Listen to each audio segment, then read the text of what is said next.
They school us on our own system. Sometimes. Yeah. Okay. So Not imagine your outcome. Are you ready? Somebody, are you ready? Come on. That was like a cue for somebody to say yeah or give me a claps or something. Yes. I saw Frank going for it. Okay. So imagine your outcome. You know, I taught this just last weekend to people. I don't remember where, but I taught it last weekend. And I was talking about what do you know, when you think about imagination, what do you think? And everybody was like, oh, children. Like that was their like pervading answer, was kids. When people think about the word imagination, they automatically assume a 4-year-old imagining this, you know, playing in the park, imaginary friends, etc., etc. And you know, then we carried it forward to like, do you imagine now? And this group of people were like, I do. And they started to list all the negative stuff that they imagine. Correct. All the bad, like what has, like worrying, fears, etc., etc. Correct. So I use that to kick off by saying this: you're already imagining. You're just imagining the stuff that's not serving you instead of the stuff that is serving you. You say that so much nicer than I do. I know, but it's because I can't swear on the radio. I'll also put my one swear word, but I always say you're already imagining. You're just imagining really stupid crap. Right. I mean, exactly, right? So here's the thing.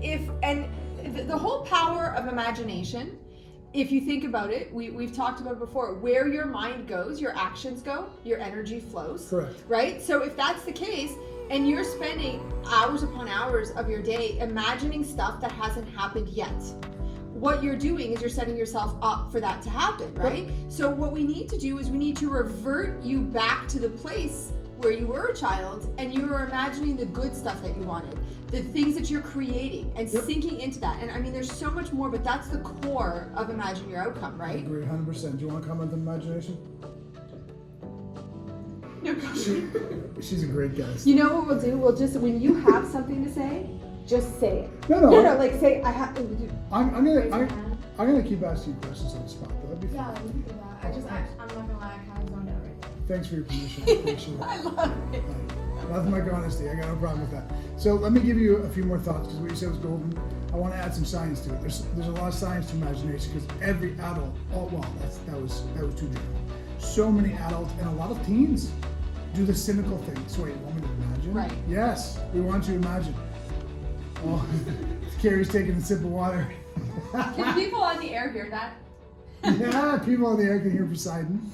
No, but teens and adults can get very cynical when you want me to imagine. And I say what you just said. You're already imagining. Right. You're just imagining really dumb stuff more often than not. Okay, so that's the first thing. The second thing is, if you are uncomfortable with the word imagination, supplant it with a different word, daydream. Right. Because daydreaming actually and scientifically is the #1 way of creating a positive imagination that actually works in your favor. So there's the first little bout of science I wanted to give you. But here's the next one, okay? Because it can be a theory.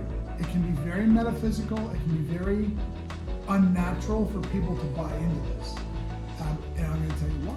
Because I'm going to rip on something else now. I ripped on the motivators already. Now I'm ripping on the law of attractioners. Okay?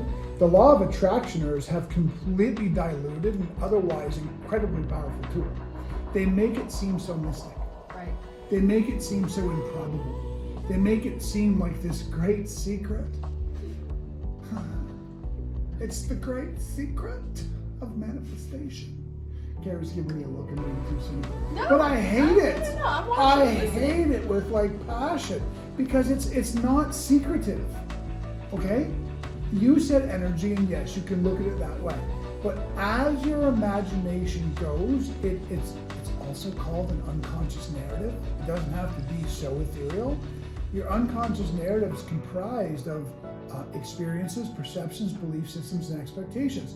Those things contrive in the unconscious to drive actions, habits, behaviors, and therefore results. Mm-hmm. So if you are constantly imagining things to be worried about, which, by the way, translates into you're constantly imagining things going wrong.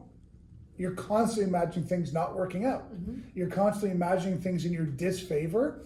You will thereby act, behave, and procure results in accordance to that. Right. It is not this ethereal, nonsensical thing. Mm-hmm. It's science. Right. And my PhD is in I mean, pastoral counseling. I'm spiritual by nature. And even I think it's ridiculous Right. when people talk like that as if it's coming from the universal, I don't know what.